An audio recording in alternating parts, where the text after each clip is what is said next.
इस वक्त सिंध का सबसे बड़ा प्रॉब्लम क्या है? सिंध के अंदर अगर मैं ये कहूँ कि सबसे बड़ा मसला क्या है, तो जाहिर है सबसे बड़ा मसला यही है कि सिंध में सिंध की पॉलिटिक्स थोड़ी दूसरे सूबों से बिल्कुल मुख्तलिफ नज़र आती है आपको। क्योंकि सिंध में कराची की पॉलिटिक्स जो है, वहाँ तो आपको बहुत सारे स्टेक होल्डर्स और कंपेटिटर्स मिलेंगे। पीटीआई भी है और पीएमएलएन की भी प्रेजेंस है, मुख्तलिफ और जमातें भी हैं। लेकिन जो ज़्यादातर जो सिंध का जो पॉलिटिकल जो मैस है, वो तो प्रोविंस के कराची से बाहर है। वहाँ पे कोई पॉलिटिकल अपोजिशन नाम की चीज़ नहीं है। जीडीए जो है वो इनएक्टिव रहती है। एमक्यूएम आपको पता है कि वो कराची हैदराबाद तक महदूद है, पीटीआई कराची के भी कुछ इलाकों तक।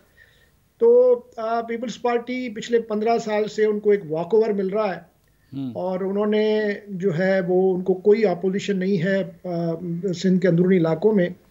तो वहाँ पे अकाउंटेबिलिटी नाम की कोई चीज़ नहीं है और अनफॉर्चुनेटली अकाउंटेबिलिटी ना होने की वजह से बड़े मसाइल पैदा हो रहे हैं।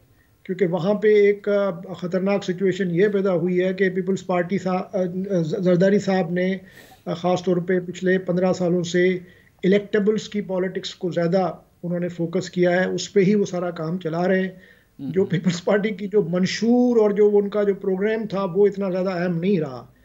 अब इस पैराडाइम शिफ्ट की वजह से वहाँ पे जो सबसे बड़ा प्रॉब्लम हुआ है कि जो लोकल जो वहाँ के जागीरदार और जो कबायली सरदार और इस तरह की जो ट्राइबल पॉलिटिक्स है, फ्यूडल पॉलिटिक्स है, उसको बड़ी बड़ी दोबारा जो एक तरह से ज़िंदगी मिली है। क्योंकि लोकल पॉलिटिक्स में अगर उस इलेक्टेबल के पास डीसी एसपी यानी पब्लिक जो डिस्ट्रिक्ट एडमिनिस्ट्रेशन है उनका पावर मिल जाए, तो आप सोच सकते हैं कि वो वहाँ पे कितना पावरफुल होता है। तो उसकी वजह से ये है कि मिडिल क्लास जो है वो बिल्कुल इररिलेवेंट होता जा रहा है। 15 साल से मिडिल क्लास को कोई, आप देखें अगर पिछले 15 साल की पॉलिटिक्स उठा के इलेक्शंस जितने भी हुए आप देखें तो आमतौर पे वही पॉलिटिकल फैमिलीज हैं या उनके बच्चे हैं जो इलेक्शन जीतते हैं। और ये क्यों जीतते हैं, अगर आप सिंध की जो 15 साल की परफॉर्मेंस देखें इस गवर्नमेंट की और गवर्नेंस देखें और जो यहाँ पे करप्शन है, तो समझ में नहीं आता कि वो लोग क्यों वोट देते हैं। उसकी वजह सिर्फ यही है कि यहाँ पे पॉलिटिकल अपोजिशन नहीं है। और जो तो जीडीए और जेयूआई किसी हद तक अपोजिशन बनने की कोशिश में कामयाब नहीं हो सकी।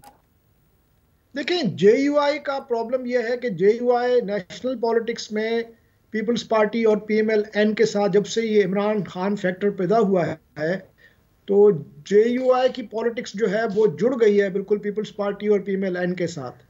और वैसे भी रिवायती तौर पे जेयूआई कुछ जगहों पे अपने लोगों को खड़ा करती है, एक दो सीटें भी उठा लेते हैं कभी कभी, लेकिन वो एक्टिवली लोकल लेवल पे एक रेजिस्टेंस देना पीपल्स पार्टी को और लोगों के साथ खड़ा होना, खासतौर पे मिडिल क्लास जो है जो इस वक्त बुरी तरह से मायूस हो चुका है।